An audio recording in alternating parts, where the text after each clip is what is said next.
চাইছি না, already club লাইসেন্সিংয়ের জন্য চিঠি চলে গেছে। লিগ ডিসেম্বরের 15 তারিখ থেকে শুরু হচ্ছে। আপনাদের মাধ্যমে বলতে চাচ্ছি, এবার আপনারা দেখবেন যে আমাদের কিছু নতুন টিম আসবে এবং স্ট্রং টিম আসবে। তা আমি মনে করি এবারের লিগ অনেক কম্পিটিটিভ হবে। দেখেন, ক্লাব লাইসেন্সিংয়ের জন্য চিঠি অলরেডি 2 দিন হলো আমরা ছেড়ে দিয়েছি। তার আগে কিন্তু আরও মাসখানিক আগে আমি প্রিমিয়ার লিগের যে ক্লাবগুলো আছে তাদেরকে আমি পার্সোনালি চিঠি দিয়েছি, ঠিক আছে। এবং আমি ব্যক্তিগতভাবে অলরেডি কথা বলা শুরু করেছি। আমি বসুন্ধরা ইমরুল ভাইয়ের সাথে কথা বলেছি। ইমরুল ভাই বলছি, কেন আপা, কোনো অসুবিধা নেই, আমরা খেলবো, ঠিক আছে। তো একইভাবে প্রত্যেকের সাথেই আমি কথা বলবো। এটা প্রত্যেক বছরই করা হয়।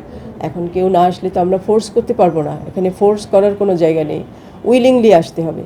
কিন্তু আমাদের দিক থেকে বলার যেটা, সেটা আমরা সবসময় করে থাকি, আগেও করেছি, এখনও করে যাচ্ছি।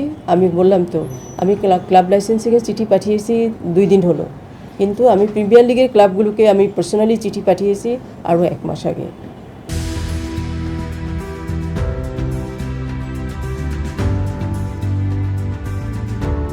তাদের ওপিনিয়নের জন্য, তাদের প্রিপারেশনের জন্য চিঠি পাঠিয়েছি। এখন আমি 1-to-1 কথা বলবো, ঠিক আছে।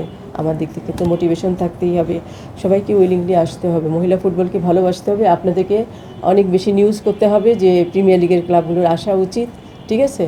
আমি এখন নাম বলতে পারছি না, আরেকদিন হয়তো বলবো। 2-4 দিন পরে একটা বড় প্রতিষ্ঠান তারা টিম করবে, তারা আসবে। আমরা আশা করতেছি তাদের মাধ্যমে মহিলা ফুটবল অনেক বেশি উপকৃত হবে। তারা মেয়েদেরকে ভালো টাকা পয়সাও দিবে, ঠিক আছে। অবশ্যই নিবন্ধনের শেষ ডেট থাকবে।